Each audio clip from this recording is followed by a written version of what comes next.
Hey, audience, we see barcode and QR code every day when we pay. Is there any more intuitive and friendly way for mobile payment? Let's welcome Tap Play. Hi everyone, we are Cherry Tech.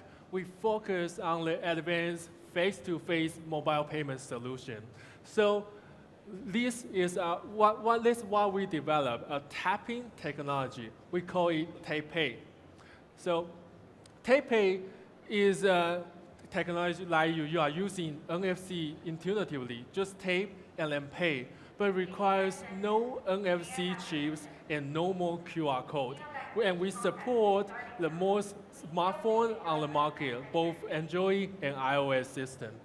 So TapPay is also an SDK enabling the app developers and retailers who want the mobile payment solution. You can put the SDK in their own apps. So what makes us so unique? This tapping technology is a patent technology called DBST, or dual band sound transmission. And it requires only Bluetooth and audio devices and support the most smartphone and tablet on the market. So we also care so much about our security.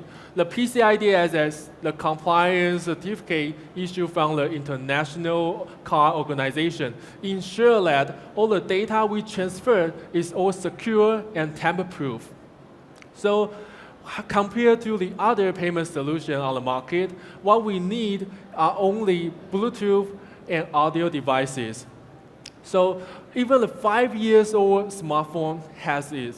So now we just say goodbye to the QR code for their camera and scanner. And as you know that, only a small portion of Android phone has NFC features, and the iOS devices only allows to Apple Pay. Okay, so when you use TapPay, just like you are using Apple Pay, just turn on the app and then tap and then pay. But this time, there is no more hardware restraints. You don't need to be iPhone. You just need to be a normal smartphone that you can use TapPay. So TapPay's SDK provides for both merchant side and the consumer side. For merchant side, we support smartphone, tablet, POS, and even web browser. Doesn't matter you are a local store or a chain store, you can use the device you already have to start the mobile payment. And for the consumer side, we embed our TapPay SDK into any app who needs a mobile payment solution. So here, let me show you the demo. This one is the consumer side. What we need to do is just press the save code and then waiting to tap. And for the merchant side, you just enter the price you want to receive, for example, $100, and then waiting to tap. And in 1 second, the transmission is complete. So let me show you how we partner with the local banks in Taiwan, the 4 largest local banks like Zhongxin, Yushan, and Yongfeng. And the other 2 is the payment process like Stripe and VisaNet. So TapPay is only deal with the data, like the blue line, then the payment information will send back to our acquiring bank and to the further paying process. So it's like a credit card system. Then the bank will send back the transaction status to TapPay, and we will let the merchant and consumer know that the deal is finished. All happen in 1 second. So when you start using TapPay SDK, you can design your own user interface, or you can just simply use our samples. So how to get started?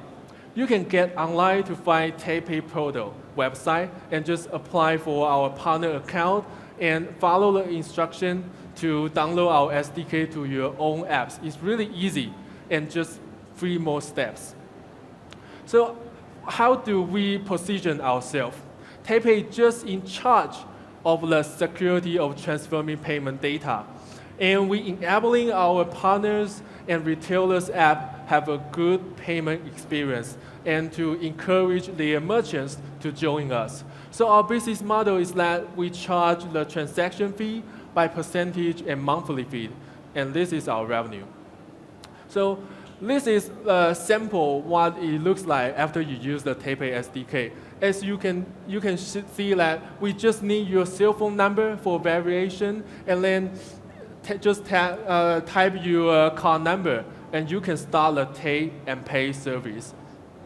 So now we partners with the bank wallet application and food delivery service, and also the taxi application, and also the clothing retail links in Taiwan. And our main service is like mobile face-to-face payment, and the mobile coupon redeem, and also the online payment. So we are TapPay, the easy and friendly tap and pay mobile payment solution. So this is my pitch. Thanks for your attention. Thank you, TapPay. Yeah. And my partner will help me to have few question and answer. Okay, let's give the first question to Jing from CTCB, BC. Yeah. 中国信托. Yeah. As we know that the payment method, the most important thing is how many merchants you get. So what's your plan to widen your merchant base?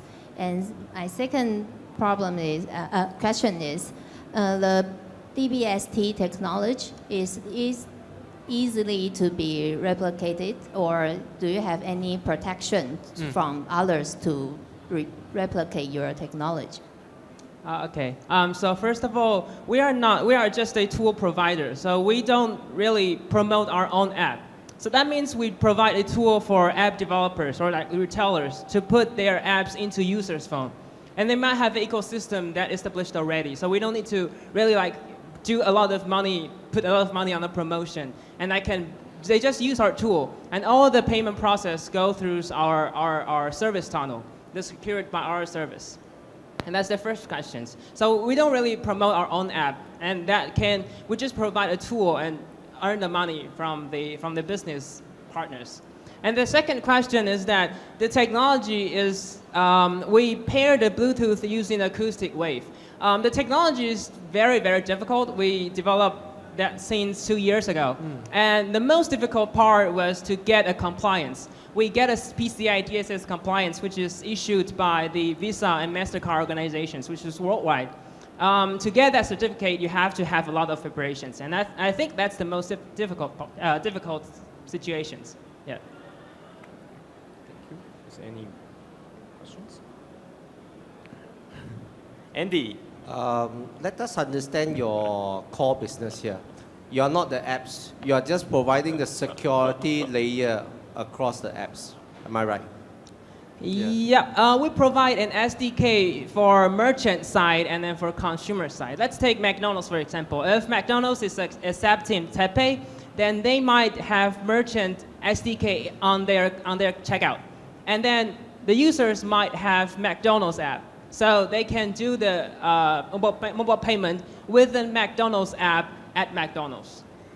Yep, that's right. So you add the security layer on top of it. Yeah, we do that. And we do the back end as well. So we help those merchants to connect to the banks. That's very difficult. So we do that for them. Okay.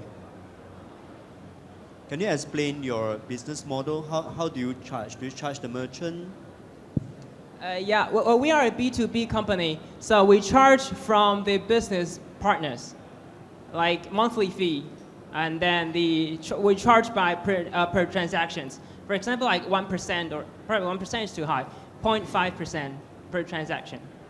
Yeah. Security question as well. Current online payment is via HTTPS, if I'm not wrong. How is your TLS and ES128, right, I suppose? How is this beneficial on top of your protocol right now, the current online protocol? We don't do online payment. We do offline purchase. I understand, but the current online security protocol is actually HTTPS. Yeah, it's the same one. It's the same one. It's the same one. Well, there's two kind of transaction in terms of credit card. Card present and card not present. And our solutions will be card not present, but should follow PCI DSS standard. We are in class 1 standard as well.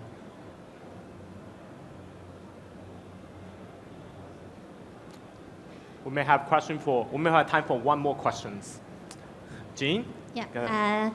I just a few suggestions because if you mainly focus on the merchant that already have POS system, then because they have to have another apps for you to do another payment. So I think it will be quite difficult for them to transfer another payment method for them. So if you focus on the a small business that they don't already have POS system, maybe you can widen your merchant, because if you don't do the promotion, maybe they can introduce you to their friends or other people. Because if big stores already have POS system, that you just another app for them to pay. So I think maybe you can consider how to, if you don't want to put a lot of effort on promotion, you can think how to widen your merchant to use your technology.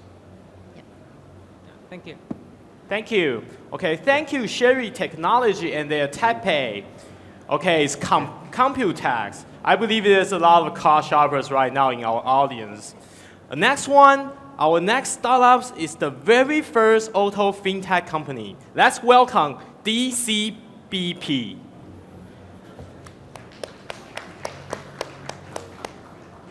Hello, good afternoon, everyone. The target of my company is to deal car best price. And in past few years, we start up our business, and we are luckily have a few opportunities to run in a business and get the profit. But in a whole way, we wonder, how can I be profitable and be helpful to the society? And actually, it's a kind of difficult for me because I didn't find the solution until one day I take a sharing economic taxi in London. Actually, it's Uber, but it have a lot of system. And I see the technology, the sharing technology, it really changed people's life.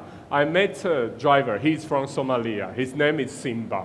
And this sharing economic really changed his life, make him a proud dad. 2 months before that, he cannot even imagine their kids are starving.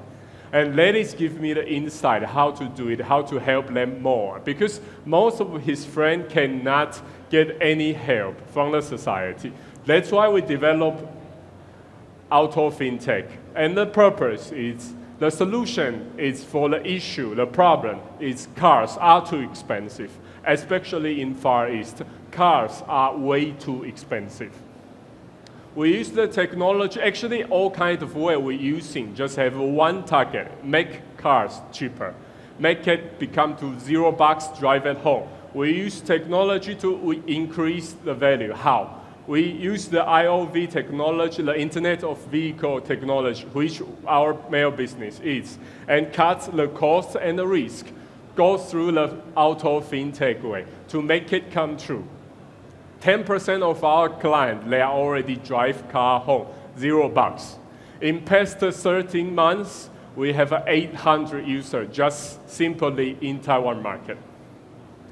And this is our basic way. We provide the tools for people who are working hard, who have a dream to come true. And we provide them a car, and they run in their business and use all kinds of application and all kinds of sharing economic ways to make it come true.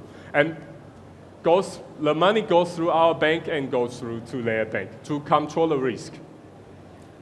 And we provide all kinds of compensation, training, and everything to help them more.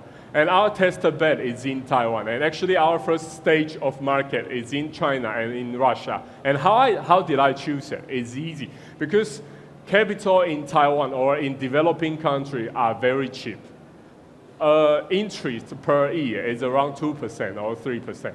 But when you talk about auto fintech or auto finance in China and in Russia, the interest was 25% and 15%. And you can see the huge difference. And in Far East, the most serious problem it has is Far East people don't take it as a property. People think to buy a car is a luxury behavior. They didn't take car loan as something like a house mortgage. And that is totally based on the bank limitation. And this is the market size based on the situation now. In 2022, we will have around 1 million users touchable, and nowadays it's 70 million cars sold per year in the world. And we see it will growing faster, and this is the business model we have. The left side is the things we already done. We already built an ecosystem to get the profit from loan interest, from sales profit, from service, and from the share with the people who are using our service and compensation. Now we are working on to find more possibility to help our user get a better life and better chance, go through technology ways. From our 3 production, each contract, it can bring the different marginality from 20% to 40%. And this is the picture can convince people why it is similar with the mortgage. And car loan is not car, it's a property, even in Far East. And we use IOV technology and fintech technology, and we built the algorithm, and we built the hardware, we built software, we built the management system to reduce the risk and make it become positive in expectation all the time. We believe in 2022, our gross margin will reach 5.1 billion in our first stage of market, which it is Russia, China, and Taiwan. And in first quarter of 2016, the market we already have and already be proved, it's 1 million new Taiwan dollars in Taiwan for this year of first quarter. And this is, we show how we call it cars are too expensive. Because in traditional system, you see, it is 10 million. And in our system, it's 8 million something. And it have 2 million different for the chance we can provide to our user and the people who want to make their dream come true. Thank you very much. All right. Any question? Yeah, please. A microphone or a phone, Richard? Yeah. Hi, thank you. In one of the slides you showed us just now, it shows that the retail revenue of quarter 1 is 100 million, if I'm not mistaken. Yes. 100 million. 100. How did you count? No, 100 million. Yeah, it's shown as 100 million. Right? Yes. Yeah. So how did you count as retail revenue? Can you explain a bit more? Actually, this calculation is not for me, but it's for the accounting company. In my calculation, it's 3 times more, actually. In my calculation, it is 3 times more. Our sales is like 300 million, but in Taiwan law system, it just allows us to show 100 million. Okay, so what kind of revenue stream would you count into your retail revenue? So what's your, how do you define retail revenue? That's my question. Our revenue first part is from the sales profit. Sales profit is valuable. And second part is the difference between the interest. Like for example, bank provide you 2% and you provide your user like 20%. And you got the difference. And another part is, for example, they cooperate with Uber or business company, they got their payment. And from the payment, we got our share. Okay, thank you. Okay, any other question from the judges? Jean. So what's your difference between you and other car leasing company?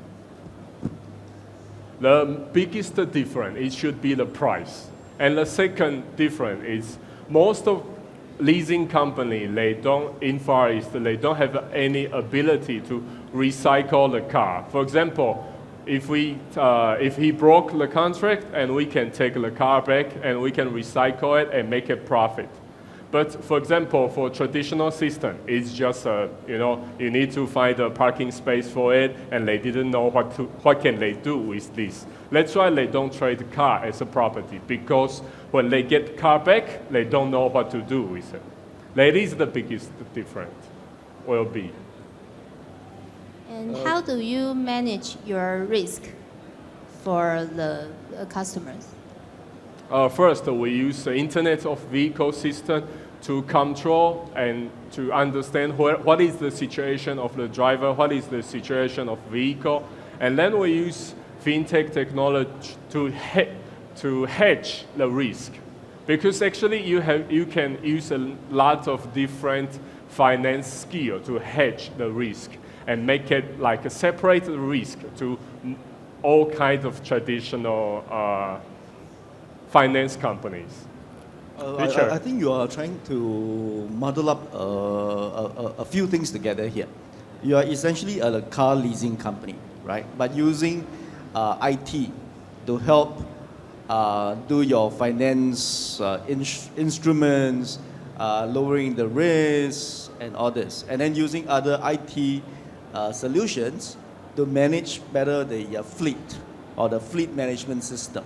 So essentially, when you talk about Internet of Cars, it's actually just a fleet management system kind of a solution.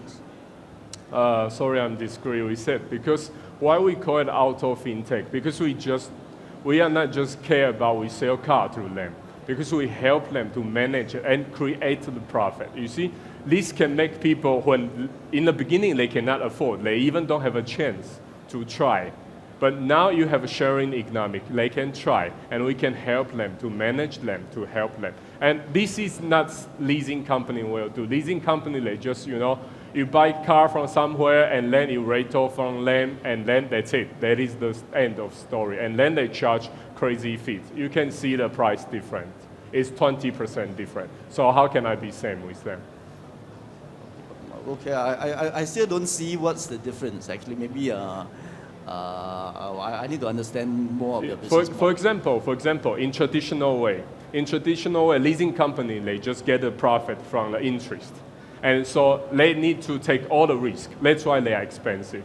But we get our profit from all kinds of ways. For example, we get it from service. We get it from sale. We get it from insurance. We get it from all kinds of possibility way. And that was impossible before, because before it was too complicated. But nowadays, thanks of internet or any kind of technology, it become easy and can become a combined system. It is like before you got iPad, you got Nokia. But when you put them together, it's totally different things. So you cannot say iPhone is similar with Nokia. It's just a phone with an iPad. Okay, that's all for DCBP. Deal car at the best price. I'm sure you guys can discuss it afterwards.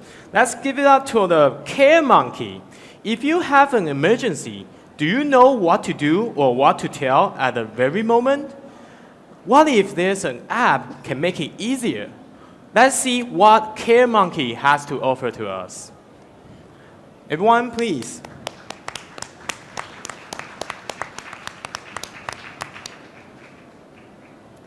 Hi everyone, I'm Anelia and I'm from Care Monkey, an electronic health and safety system that automatically keeps an organization's medical and emergency database up to date and then makes those details instantly accessible on mobile devices. With Care Monkey, teachers, sports coaches, first aid staff and other trusted carers know exactly what to do, who to call or what to tell an ambulance paramedic in an emergency. But first, let me introduce to you our team. So we're an Australian-based startup with a team of 25, including 2 co-founders, Mr. Troy Wesley and Mr. Martin Howell. Troy leads our sales, marketing and business development. In his 20s, he started the Pacific Islands region for Oracle. In his 30s, he was the first local hire for Salesforce.com in the Asia Pacific and was also their vice president. Martin leads our support and development teams. Marty has been a very successful entrepreneur in Australia with several amazing exits, including the Clear Grain Exchange, realestate.com.au, and now Care Monkey. So schools, sporting clubs, businesses, universities, camps, and other organizations are all buying Care Monkey because all of them want to or need to have access to up-to-date medical and emergency information of the people they are responsible for. And all of them just love how CareMonkey eliminates the administration time required to collect this type of information. With the help of our partners, we've entered markets in Australia and internationally. Here are some examples. Schools are buying our system to automate the permission form process and to take better care of their students. Now, if you're a parent of school-aged children, you're probably familiar with the nightmare of permission forms for excursions and camps. CareMonkey automates the whole process. It saves time for administrators whilst keeping children safer. And teachers, they have instant access to medications, asthma plans, allergies, everything they need to know in an emergency. Sporting clubs are buying CareMonkey too, and there are obviously more sporting clubs than there are schools. Here's also an example of how our partnership strategy is working. One of our partners in Australia is called Fox Sports Pulse, and they have over 30,000 clubs using their sports registration platform. We've integrated with their system, and they've promoted us to their customer base.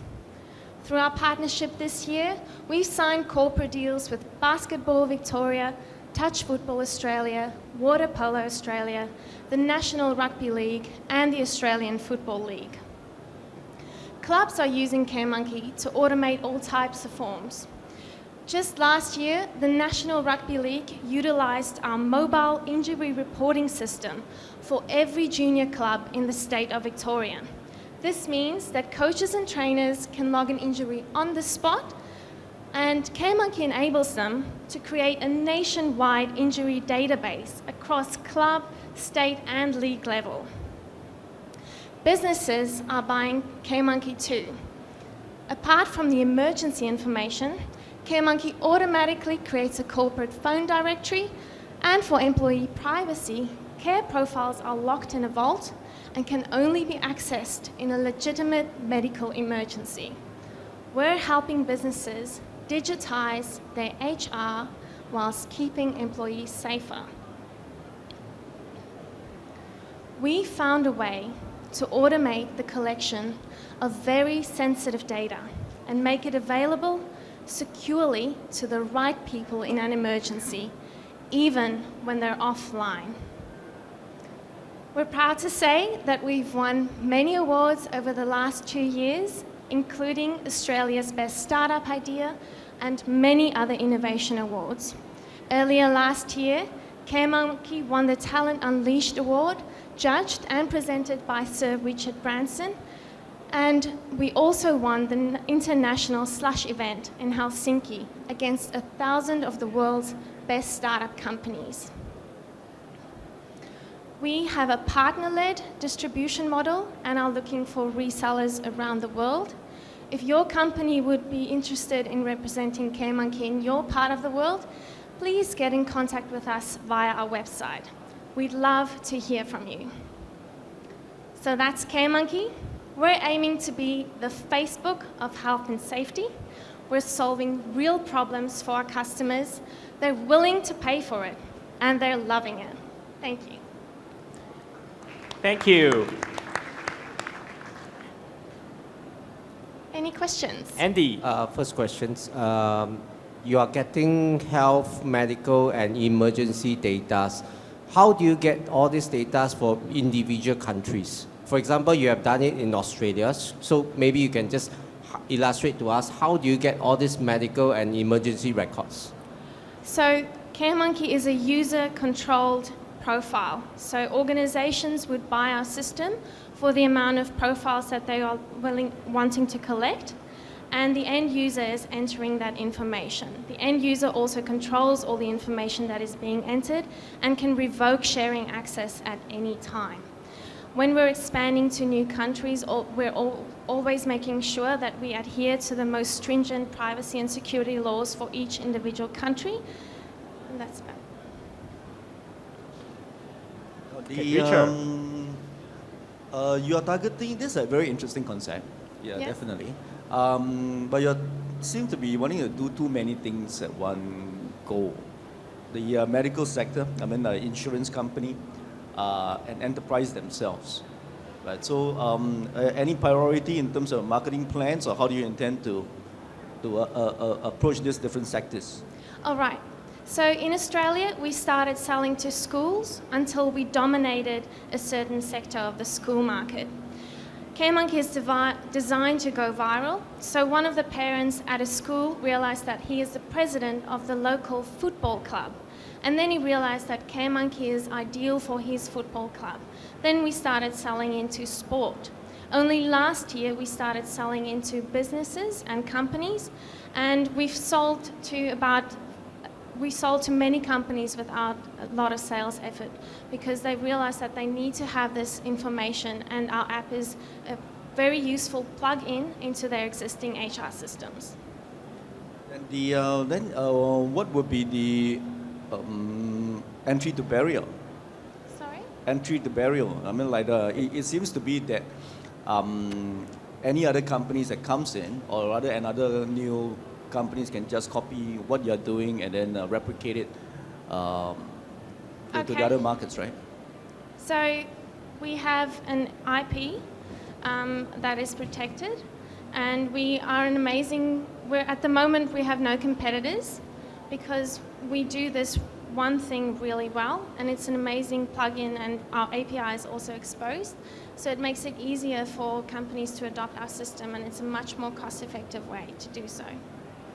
Okay, okay, that's it for CareMonkey. Let's give it up for CareMonkey. Well, good afternoon, everyone. My name is Lawrence. I'm from vCool. And before I talk about our service, I want to ask you a question. How does video affect our lives? And we know that videos are increasing massively on Facebook. And during my speech, there will be 45 million of views on YouTube.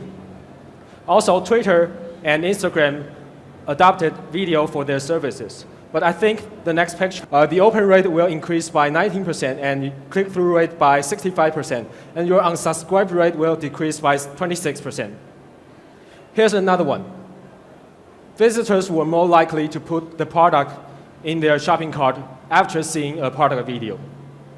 So the number goes on and on. But what I'm going to say is, videos are the most... Like today's event, you're probably gonna hire a photographer for 20,000 NT dollars, and he will take at least 1 week to finish your video. By that time, nobody will notice your event because there are too many things on the internet.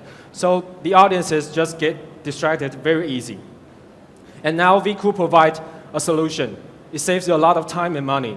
You can go to App Store and download vCool for free and make your own video in 30 minutes. So how do we do that? This is a picture of director's head. Before he makes a video, he has to think about storyboards and a script. The storyboards and the script is the foundation of his work. It helps the director know what to shoot and how to shoot. And we put those thoughts into our app, vCool. So everyone, even without any experiences, knows how to make a good video. You just have to follow the script and make a short clip for each storyboard. And you can even invite your friends to help you. When you finish all the clips, vCool will combine those clips together, and you get your video done. And right now, we have two main services. One is for general users. If you want to make a video on your own, you can download vCool for free, and it will be a watermark on every video you made.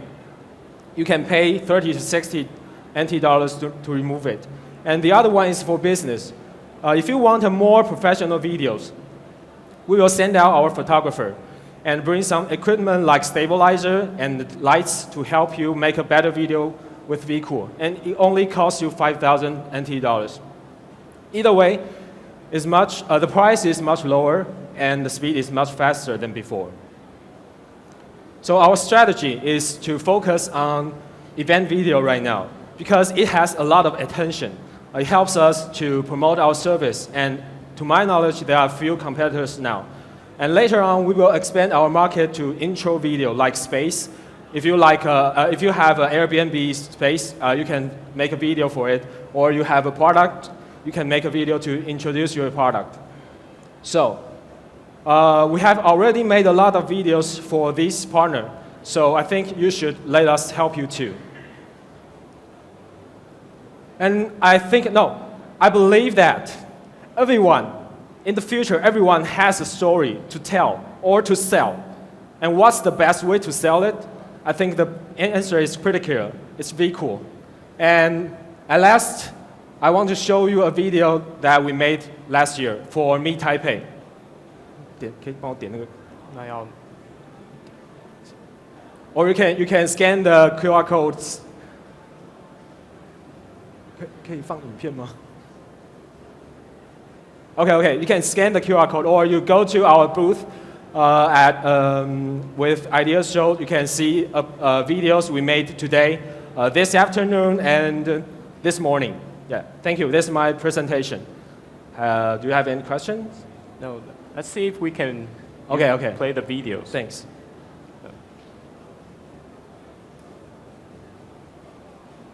Oh, before that, let's see if we can have any question asked from the judges, right? Sure. Kiki.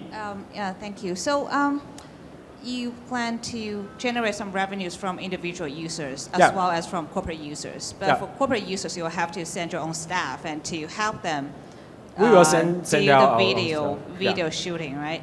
So in that case, how do you plan to scale in the long run? Because it's more like a economic video studio.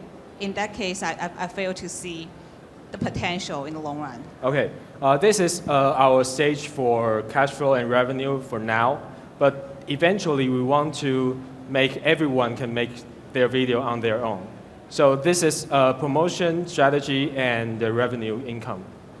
Okay, so in the long run, how much, percentage-wise of the revenue do you see will come from individual users?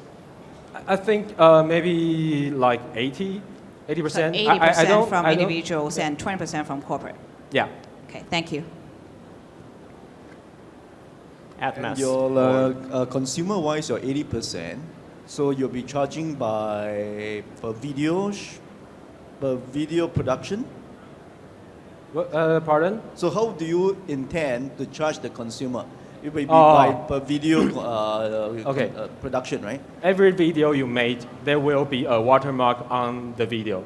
So if you want to remove the watermark, you can pay a small amount of fee. Or later on, we will develop other functions like filter, like music, or like special effect to add to our video. So these add-ons can be charged. Yeah, but realistically speaking, consumer basically if they are going to use it for individual video clip production, it is more for fun. Yeah. Right? And unless on a special occasion. Yeah. Otherwise, the impulse to pay will be very limited. Therefore, I'm not quite sure whether how much revenue can you realistically generate from the consumer end. And on the business end, then it becomes a very resource-consuming type of business where you need to send a professional to go and help the business to take the video. Yeah, but because our app, there are scripts in it, so you can just follow the script, so you don't have to be so professional for it. Yeah, because like some video I made before, I'm not a professional photographer, but you can see our video at our booth later. You can see the quality is very, very good. Yeah.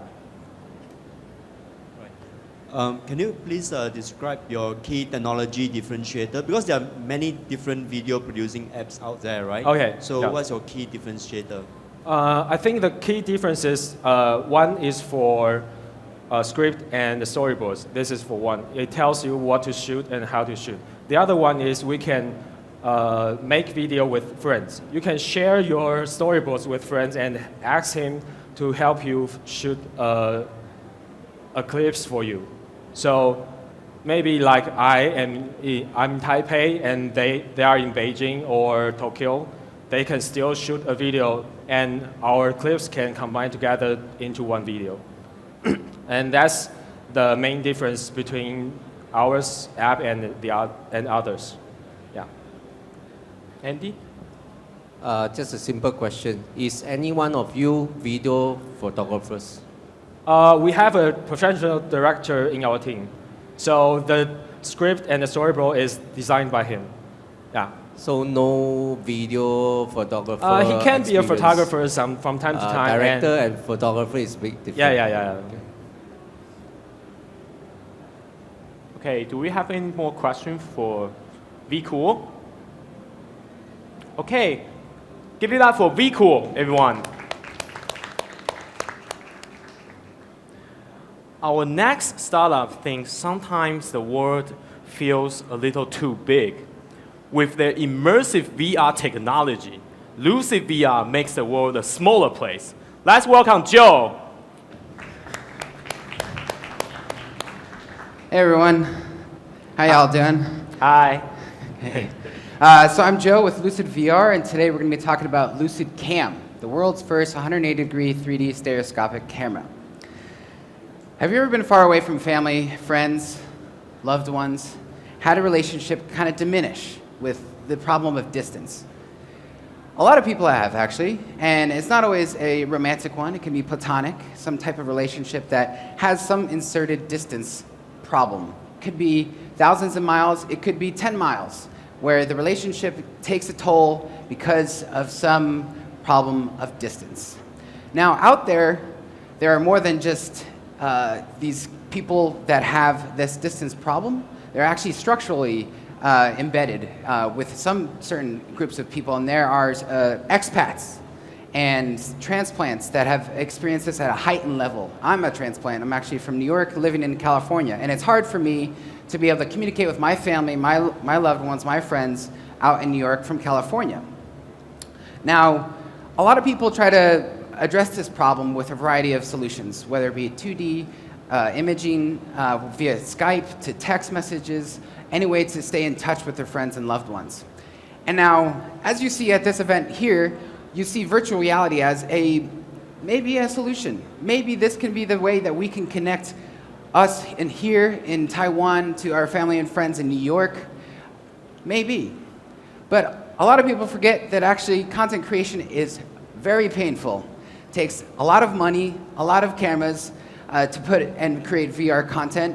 It takes a lot of data and size in terms of file sizes that you're creating with 360 content, as well as production size. Does anyone know how to stitch videos together? Mostly not. Well, there's one. But it's painful, it's tough. It takes a lot of expertise and a lot of time. And then there's also uploading and sharing issues where the compatibility for stereo playback, for a 3D immersion, isn't there. It takes a lot of time for you to upload any type of content. Enter Lucid Cam. So Lucid Cam is the world's first 180 3D stereo camera, and it's the easiest way to capture VR content. So mimicking the technology of your eyes, as you normally would experience content, they're normally going monoscopic. Now, Lucid releases the second eye and it adds true depth. And you can experience this in your seats right now, where you can cover your eye and release it and see what type of depth is added when you add this other camera. And so with a click of a button, you're able to capture 180 degrees on the camera. And with our proprietary software, you're actually able to calibrate, sync, and stabilize the content on board. So it neatly offloads an MP4 and JPEG, whatever you like, upload to either our app, to Facebook, to YouTube. We leverage our app now because it has good playback, but we're not going to fight the platform war. It's more a way to enable VR content creation. Now, what does this do for us? So this nicely nestles us in the top right corner. So if you look in the top left corner, you'll see the professional 3D, where it's highly immersive, expensive, but it's great content, but it's a little more inaccessible for the average user. Now, if you look in the bottom right-hand corner, you have the consumer side. And so this is a little more accessible in terms of ease of use, but it's a little flat with the 2D side. So this puts Lucid Cam nicely up here in the top right corner. That's convenient. Now, I'm the only one here from Lucid VR, but we do have a great team surrounding us. So actually, Hanjin and Adam Roll are co-founders, and they've both been serial entrepreneurs, being involved with Y Combinator as well as the military, developing algorithms as well as bringing a lot of retail products to market. We also do have in-house firmware engineers as well as production studios that develop content for B2B play as well. Now, our go-to-market strategy is that we're looking to not only go with we're starting off with a crowdfunding campaign, Q4 of last year, and we're looking to actually fulfill that with our partner Wistron, and then also look on the other aspects of distribution. If you look in the top right corner, this is actually our production side, where we'll develop content with others from Gap, Sephora for more immersive marketing, to introduce a lot of these corporate entities to VR. And the end goal is not necessarily to just continue to create content, it's really to sell cameras. And that's where our main focus will be. And the last thing is we'll actually be partnering in a variety of headsets to help distribute content. We're headset agnostic. It doesn't matter which headset you have. You can play back Lucid content with any headset. So this is a future-looking VR forecast. So we're going to start off disrupting the 180 space and moving into the 360 3D, and eventually be moving into more of the AR mixed reality, where we can embed our sensors, our technology with a variety of headsets, and then also move into on the sound and the audio spectrum, and then be able to move and not only disrupt just the technology side of things, but time and space, where we can add other types of sensory perceptions, smell, touch, feel, taste, and be able to really provide and really make you feel like you were there. And that the problem of distance isn't a problem anywhere, and you can teleport miles away from Taiwan to New York, wherever it may be. So we're here in InnoVEX. If you have any questions, feel free to reach out. My name is Joe. I'm with Lucid VR. Okay. Richard. Joe, can you explain a bit more about your proprietary tech? Sure. So we have IP based on a variety of components. One is the hardware itself. It's not pending, it's actually alive. And on board the camera, actually the software that stitches, syncs, and calibrates is also patented as well. And then also our playback system, it's called Lucid App, is patented as well. So they're a combination of hardware and software components. The other big boys, obviously, they are in the professional side of the devices, right? Mm-hmm. So what are hindering them from getting into the consumer space? And how many months are you ahead of them in terms of your proprietary tech? How many months? Are you ahead of this in terms of going into the consumer space? So you're saying what's hindering them, and then what's? Yeah. So because they are doing the professional, devices for the professional. Like the more upmarket sectors, without considering the consumer space. So what is hindering them, or what are hindering them, and how many months do you have ahead of them in terms of your proprietary? Sure. Well, I think the main thing for them, they're looking to really enable everybody wants good content creation in the beginning, because if you don't have a good content creation in VR, you can have a really poor experience, and that really actually diminishes, one, the brand value, but also the brand value of virtual reality. And so I see a lot of these bigger content providers really wanting to lead the way in a really high-end type of content creation. And so I would see, I'm not sure for the number of months, but I would imagine that we are ahead in terms of the software side, and that's really our secret sauce that would really differentiate us and be able to onboard any device, whether it be Lucid Cam or what have you, be able to stitch, stabilize, and sync content. Joe, help us to understand this, because this is very much how you actually have the problem statement, solution, business model, market size, and marketing. Now you have built yourself at the top right corner in that quadrant chart. comparing with Samsung Gear and all the Holocaust, all the stuff. Now, the key question is that are you collaborating with them because you are saying that you're agnostic to all the devices, or are you competing with them? Because the chart shows that you're competing. Which is which? What's your marketing plan then? Yeah, it's a good question. So the great thing about virtual reality is I see it as a very collaborative space, and that's what we've been doing is really want a standard format in terms of where you can upload our files, and we are very much collaborating on the side of headsets, on distribution and content. We really are only competing with anybody that doesn't want to have everybody be able to create VR content. So if you are inhibiting others from creating VR content, making it too complicated, too expensive, what have you, then that's competition.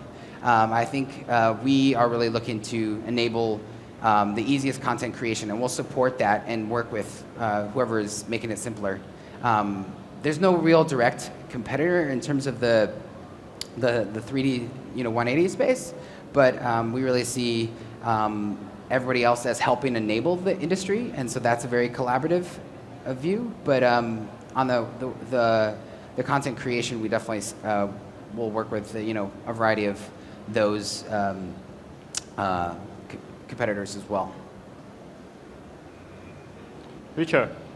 So which is this product already in the market, or you still like in the prototype stage? That's one. And in the longer term, you would see yourself as a VR content creator. Is that correct? Because a product like this would become commoditized in the next few years. Sure. So we're shipping all our pre-orders this year in Q4 this year in partnership with Wistron. So, to be perfectly honest, we really see the VR world to really become a war of sensors and a melding of all these varieties of experiences and senses. And so we really see what we're doing with the eyes and the ears as just the beginning. Whether it's in the form of a camera down the line is a different story, but we see the eyes and the ears, the visuals and the audio as really our starting point. So we're not married to this form factor, but we can see where it goes from here. Okay, thank you, Lucid VR. Everyone give a 掌声鼓励一下。对。Our next contestant is Vor. Are you guys worried about all the bacteria around you? Is there any way to detect them? Let's find out what Vor has to offer. Let's give it up for Vor. Good evening, everyone. Have you guys ever been sick because of the food? Please raise your hand. Don't be shy, don't be shy. Okay, so I'm sorry about that, but you guys are lucky because over 100,000 people die, are hospitalized every year just in the United States. And do you know that the food poisoning caused 3,000 deaths every year just in the United States? And our company is Vor, and we make the rapid and effective test to determine the food in liquid. This is the food safety testing market today. The test is performed in the lab with expensive machine and intensive labors. And most importantly, the fastest test takes 18 hours at least. And the time matters. Why? The long testing time will prevent the food company from having the immediate response right at their production line. And just last year, Chipotle has the E. coli outbreaks. They lost $53 million in their sales just within 3 months. Our process is very simple. You collect the sample with our sampler and then drop it on the chip and then stick in the device, and then the test will begin. The whole process will be complete within just 10 minutes. Can you imagine if the Chipotle could have identified the problem in that 10 minutes? So the food safety testing market is enormous, and liquid food is our initial target, and it grew very, very fast. In 2012, the President Obama in the United States he requires every food vendors, food processing company to do the bacteria test. And internationally speaking, in Taiwan, starting from this July, the government also require every food companies to do the test.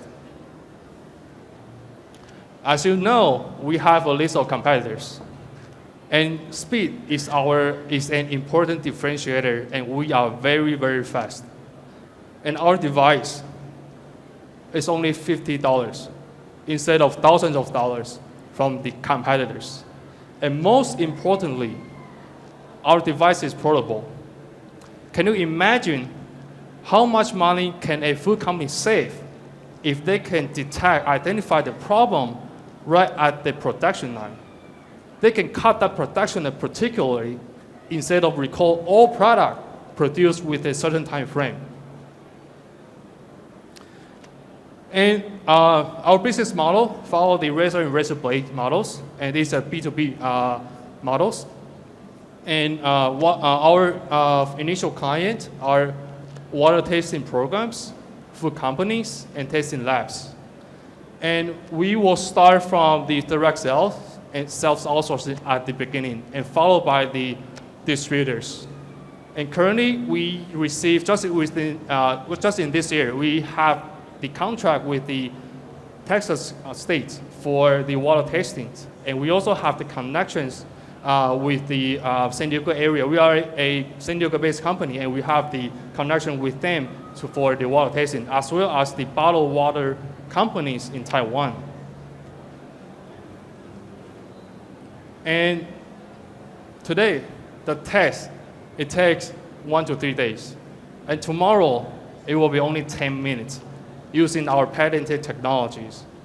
And we will save you time, save food company times, and they save money and lives. Thank you.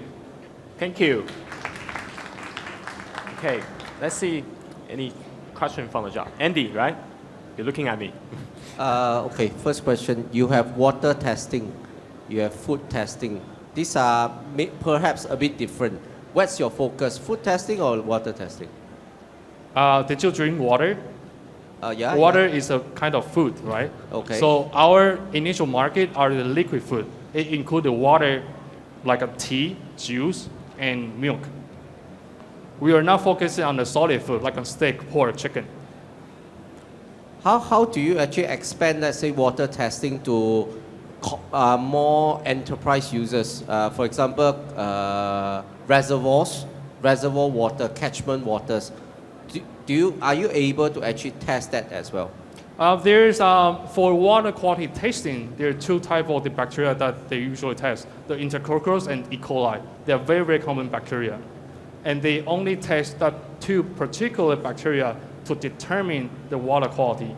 And for either the government institute or government water quality control programs, or like a bottled water companies, they all taste that type of the bacteria.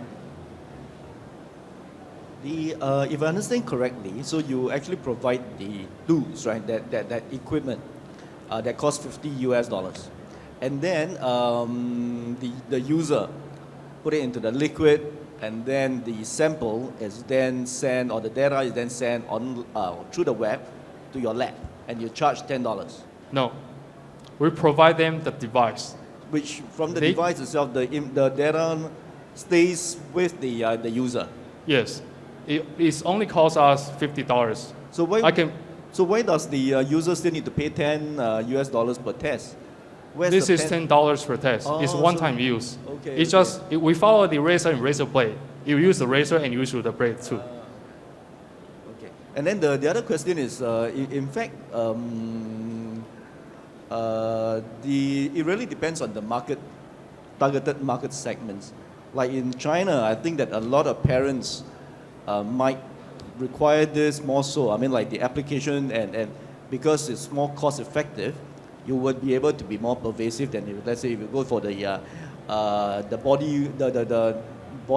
water regulators, the reservoirs, and stuff like that.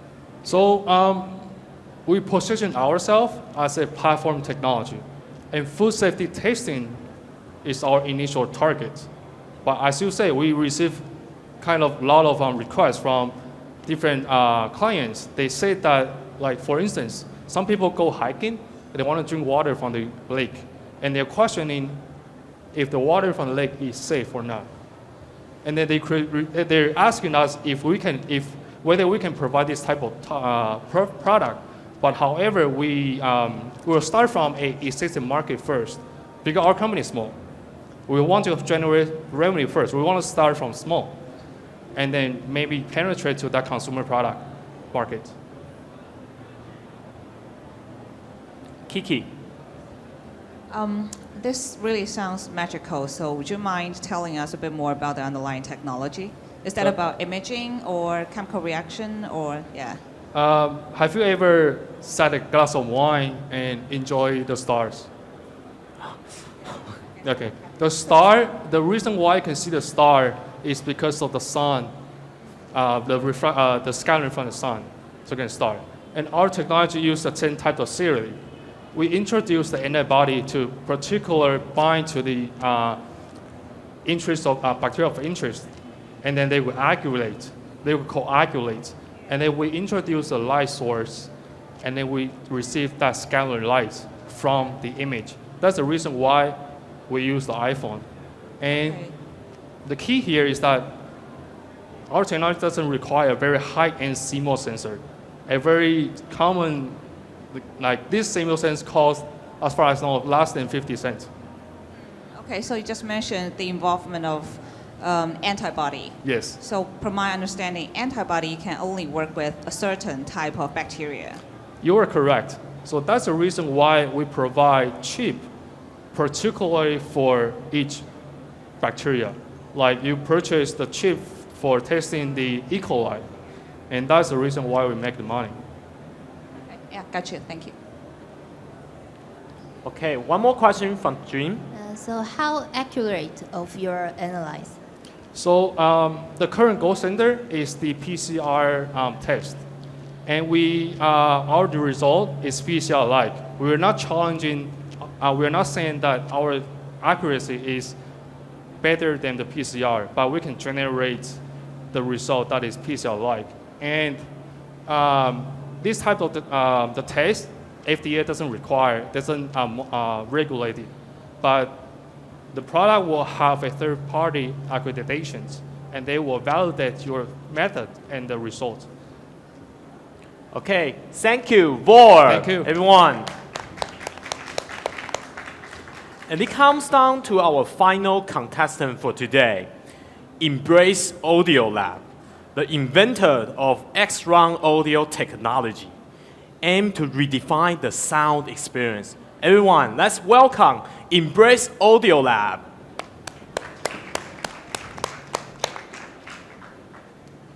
Hello, everyone. My name is Pan Lee. I'm the founder and CEO of Embrace Audio Lab.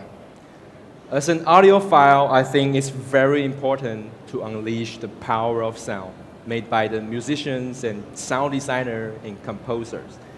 I think people should have the right to enjoy the very standard, compelling, and soul-touching sound, even if we cannot afford a high-end equipment or a home theater set. Therefore, we think the audio experience needs to be redefined.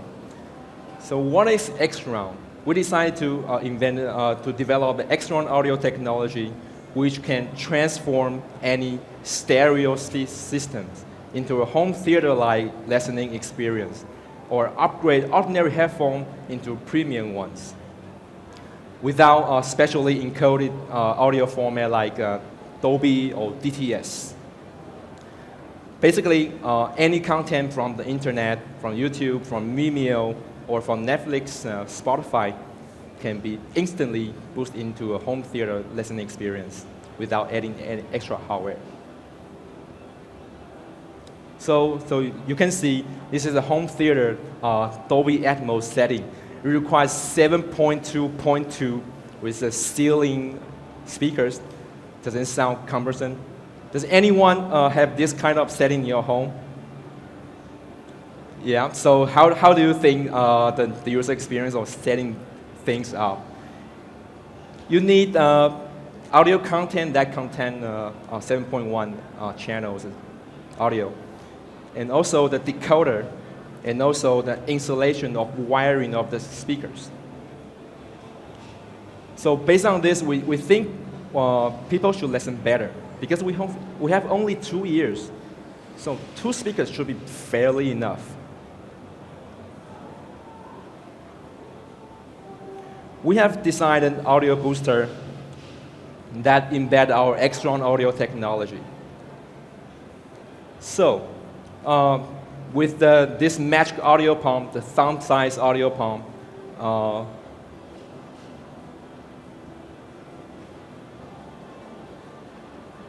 this is the user scenario.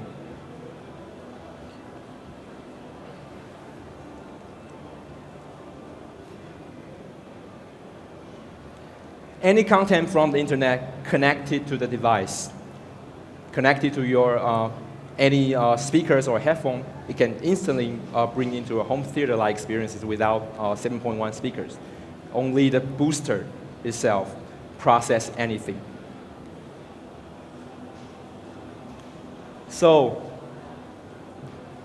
we have designed this audio booster here, small size you can put into the pocket.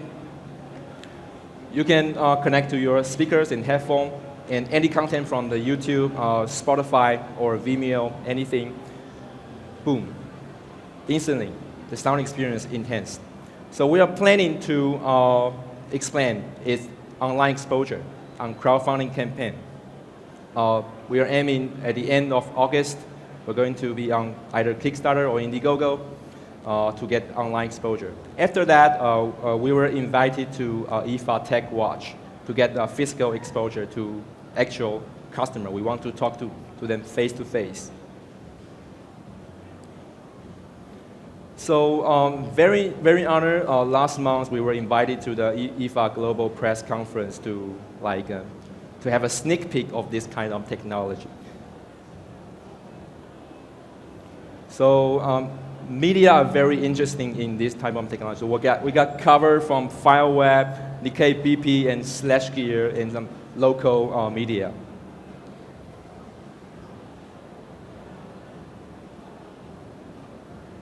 So Extron can do many others. So we also have our enterprise solution for premium gaming machines. So we are selling to our customer in Brazil, Argentina, in Taiwan, and Spain. So we have. So this is what we attend last year, the Global Gaming Expo. So we are unveiling the premium sound engine for gaming industry. This is revolutionized. Okay, so 1,000 words cannot be realistic comparing to a live demo. So we have live demo at our booth at G0560. Yeah, so come here and enjoy the sound industry redefined. Thank you. That's all. Okay, pretty much. Thank you. Is there any question from the panel? Kiki? No?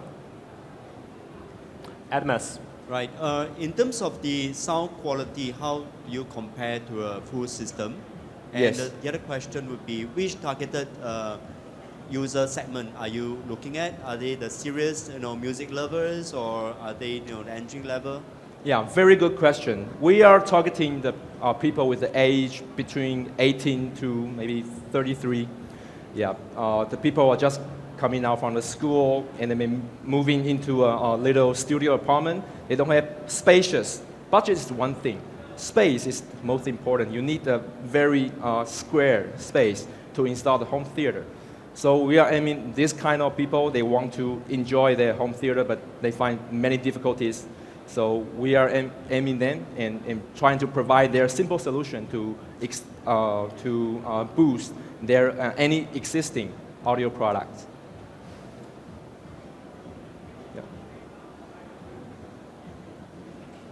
Thank you. I think I have the benefit of going to your booth just now and tried out the sound system. I think that is very interesting.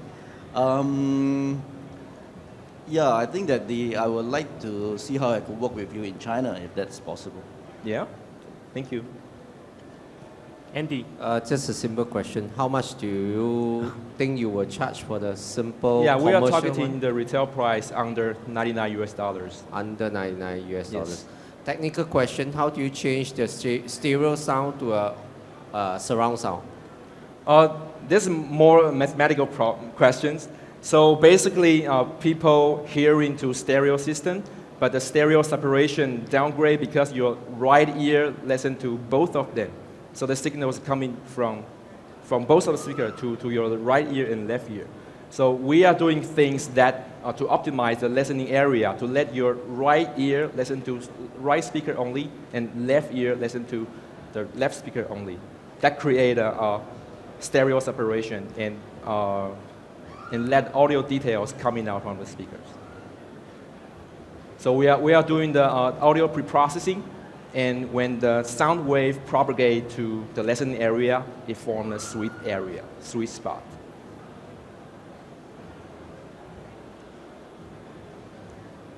Okay, thanks Embrace Audio Lab. Thank you. Everyone.